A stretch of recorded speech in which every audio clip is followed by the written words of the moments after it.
গভীর রাতে মুক্তিযোদ্ধা বীর মুক্তিযোদ্ধা ডক্টর আবুল বরকত বারকত এই বরকতকে গ্রেপ্তার করা হয়েছে।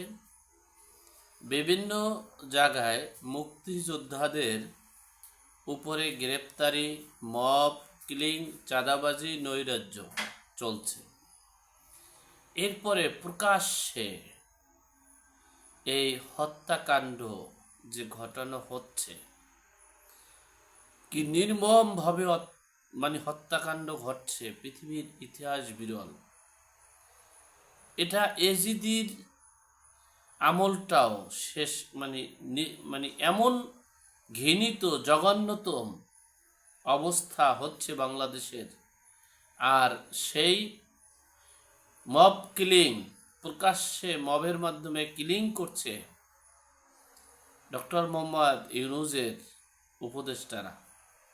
প্রকাশ্যে পৃথিবী অবাক, পৃথিবীর সভ্য রাষ্ট্রগুলো অবাক যে এরকমের হত্যাকাণ্ড আমরা কখনো দেখিনি। বিএনপির এক নেতা, ব্যবসায়ী, মিটফোর্ড হাসপাতালে কি নির্মমভাবে মেরেছে, পাথর দিয়ে মরা মৃত্যু লাশটাকেও কিভাবে পিটিয়েছে। আল্লাহ তাদেরকে তুমি হেদায়েত নসিব করো।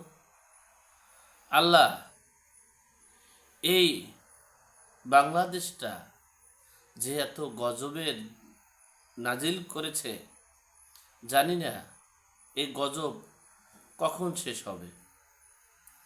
আর এই গজবের মূল উদ্যোক্তা, পরিচালক ডক্টর মোহাম্মদ ইউনূস গংরা।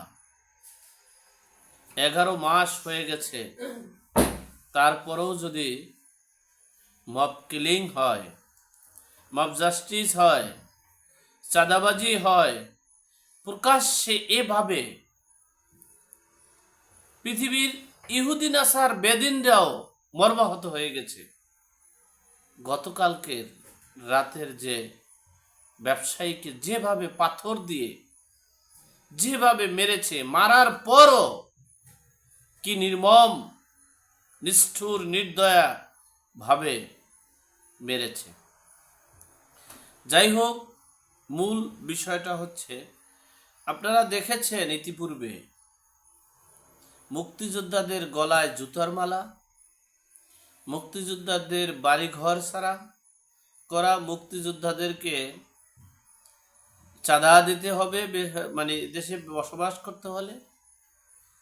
আবার গতকালকে রাতে, গভীর রাতে মুক্তিযোদ্ধা সাবেক জনতা ব্যাংকের চেয়ারম্যান ডক্টর আবুল বরকত সাহেবকে গ্রেপ্তার করেছে।